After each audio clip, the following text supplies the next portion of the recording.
Assalamualaikum warahmatullahi wabarakatuh.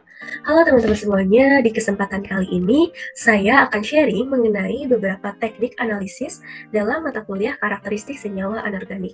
Sebelumnya, perkenalan terlebih dahulu, saya Ratri Nasti Tiningrum dengan NIM 120704057 dari jurusan Kimia UIN Sunan Gunung Jati, Bandung. Jadi, dalam mata kuliah ini, kami mempelajari beberapa analisis diantaranya seperti uji mekanik untuk menentukan kurva stress strain, analisis thermal untuk menentukan kurva TGA-DTA, analisis mikroskopi untuk menentukan ukuran suatu partikel, analisis sifat magnet dengan menggunakan metode MSD, kemudian penentuan nilai band gap dengan metode Kubel-Kamu dan juga touch plot, dan yang terakhir analisis sinar X atau XRD. Oke, langsung saja ke uji mekaniknya. Di sini kita akan mencari kurva stress strain atau kurva tegangan-regangan, di mana data yang akan digunakan ialah material yang telah dilakukan uji tarik.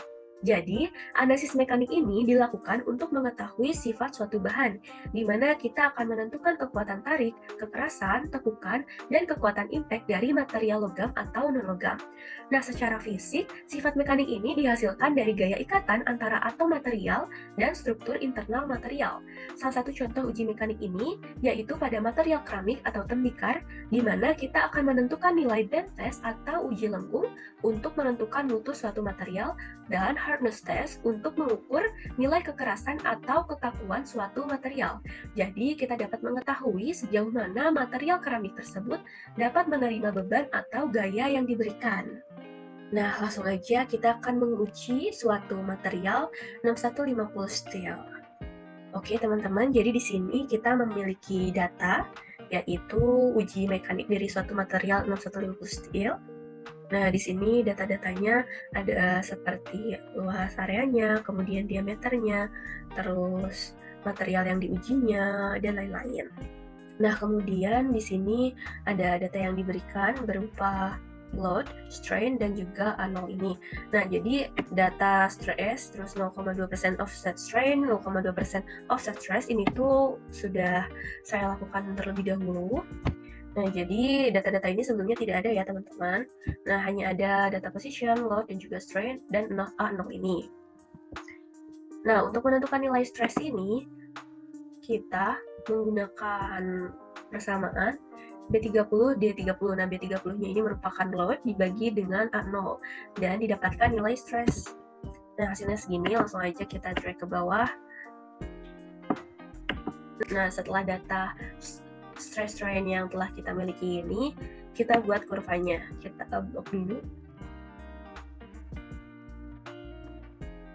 Kita blok data yang stress juga. Nah, kemudian kita buat kurva, pilih menu insert, kemudian pilih subscatter, kita pilih yang ini. Kita beri title terlebih dahulu, kurva stress strain.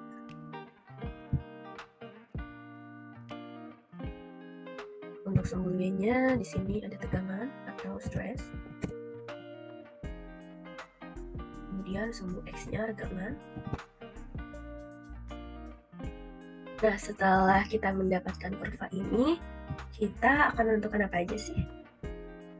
Oke, jadi pada penentuan kurva stress strain ini ada beberapa data atau nilai yang kita perlukan, seperti kita akan menentukan titik P, atau batas proporsional, batas elastis, titik hulu, titik maksimum, dan juga titik putus. Nah, dari kelima data tersebut, kita akan menentukan titik B atau titik putus ini karena ini merupakan titik yang paling mudah untuk ditentukan. Jadi titik B ini atau titik putus didefinisikan sebagai ketika material mengalami patahan atau putusan atau pecah, rusak, dan lain sebagainya. Nah, bisa kita lihat ya, titik B ini berada paling ujung dari kurva. Untuk menentukan titik B-nya mudah sekali ya, berarti kita cari yang paling ujung ini aja, teman-teman. Nah, yang ini otomatis titik B-nya. Tinggal kita fill pakai warna merah. Nah, jadi ujung dari kurva ini merupakan titik B atau breaking point terjadi ketika suatu material diberikan gaya dan material tersebut hancur, pecah, atau putus. Kemudian selanjutnya kita akan menentukan titik maksimum. Nah, titik maksimum ini berada di paling puncak kurva tersebut. Jadi kita dapat menggunakan rumus sama dengan maksimum dari nilai stres. Nah, titik maksimum ini didefinisikan sebagai gaya maksimum yang diberikan pada benda. Kemudian benda tersebut akan berubah bentuk dan panjang bendanya tidak dapat kembali lagi seperti semula. Nah, jadi di sini kita menggunakan rumus maksimum dari sel 30 sampai dengan 400 dulu. Nah, nilainya yaitu 0,6683. Nah, kita juga bisa menggunakan trendline. Nah, titik maksimumnya ini berada di sekitaran sini. Ini agak susah ya untuk kita ngeplotnya, jadi trendline-nya bisa kita hapus. Nah, oke, kita sudah plot. Kemudian kita beri keterangan ini titik M. Selanjutnya kita akan menentukan titik P, E, dan juga Y, di mana ketiga titik ini berada di area elastis. Nah, sebelumnya kita tentukan terlebih dahulu titik Y untuk memudahkan. Titik Y atau titik luluh ini didefinisikan sebagai batas material di mana pertambahan beban yang sama akan menghasilkan pertambahan panjang yang lebih besar. Bahkan pada suatu saat akan terjadi pertambahan panjang tanpa ada penambahan beban. Nah, sebelumnya untuk menentukan nilai Y ini, kita memerlukan bantuan garis imajiner. Nah, sebelumnya saya sudah membuat kurvanya juga. Hasilnya seperti ini. Nah, garis imajiner di sini tuh yang berwarna oranye ini ya. Karena tadi titik M dan B-nya sama, jadi kita gunakan kurva yang ini saja untuk memudahkan. Kita bisa hapus. Nah, garis imajiner ini didapatkan dari nilai 0,2% offset strain dan juga 0,2% offset stress. Nah, dari mana sih kita bisa mendapatkan nilai ini?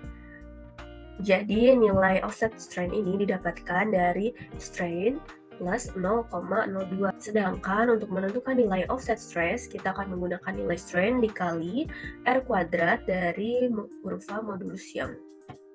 Nah, untuk menentukan nilai R kuadrat tadi, kita buat kurvanya terlebih dahulu. Nah, dari mana kita akan mendapatkan nilai R kuadratnya? Jadi, karena ketiga titik ini berada di daerah elastis, di mana terdapat kurva yang linear, maka untuk nilai R kuadrat ini harus di antara 0,995 sampai dengan 1. Nah, jadi kita akan mengambil data dari sini sampai juga sini. Kita kira-kira saja, kita akan menggunakan nilai stress strain lagi. Kita blok juga nilai yang stress. Nah, selanjutnya insert seperti tadi. Kita menggunakan yang ini saja untuk menentukan nilai modulus Young. Kemudian kita lihat nilai R kuadratnya. Nah, ternyata nilai R kuadratnya ini masih di bawah 0,995, dengan kata lain kurvanya masih jelek. Kita akan cari sampai nilainya mendekati 1. Kita tarik lagi. Nah, sudah mendekati 0,9. Kemudian tarik lagi. R kuadratnya 0,93.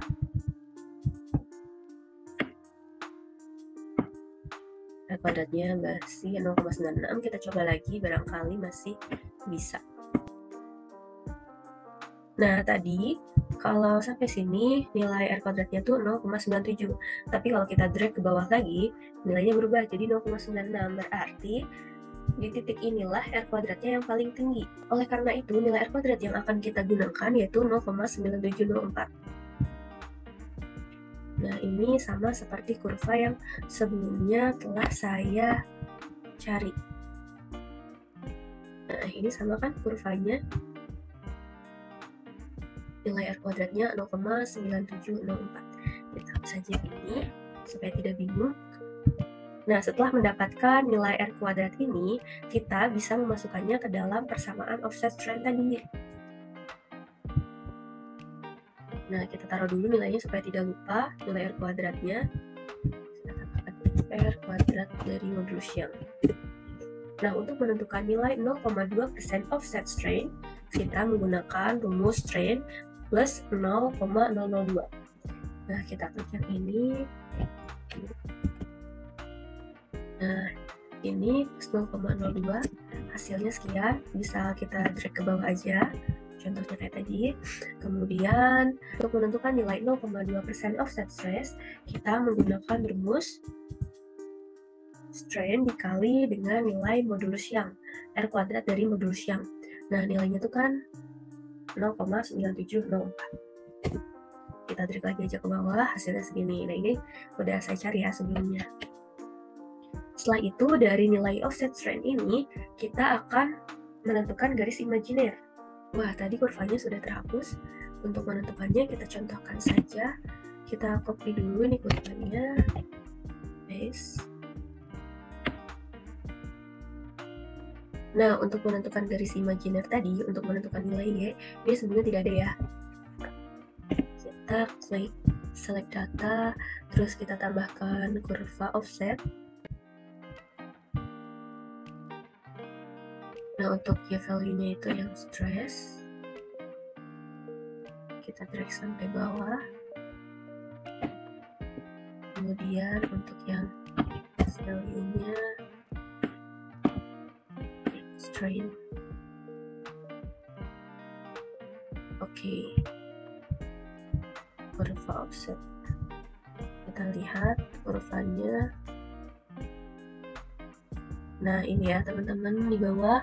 Untuk memperjelasnya, kita ke chart design, change chart type, terus kita klik yang ini. Nah, otomatis muncul. Terus kita bisa memilih juga mau scatternya yang mana. Kita bisa menggunakan yang ini, yang titik-titik, atau yang ini. Nah, di sini saya akan menggunakan yang ini aja, scatter with smooth lines. Oke. Nah, jadi titik potong antara garis imajiner dan garis kurva ini merupakan titik Y. Di sini sudah diplot. Selanjutnya kita akan menentukan nilai E dan juga P. Nah, karena titik E, P, dan juga Y ini termasuk ke dalam daerah elastis, dan daerah elastis kurva kita sangat kecil, ini daerahnya sangat kecil atau kemiringannya sangat tajam, maka agak sulit untuk menentukan titik-titiknya, atau bahkan ketiga titik ini memiliki jarak yang berdekatan.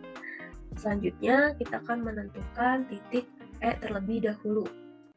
Titik E atau batas elastis ini merupakan batas suatu material akan kembali pada panjang semula apabila beban atau tegangan luar dihilangkan.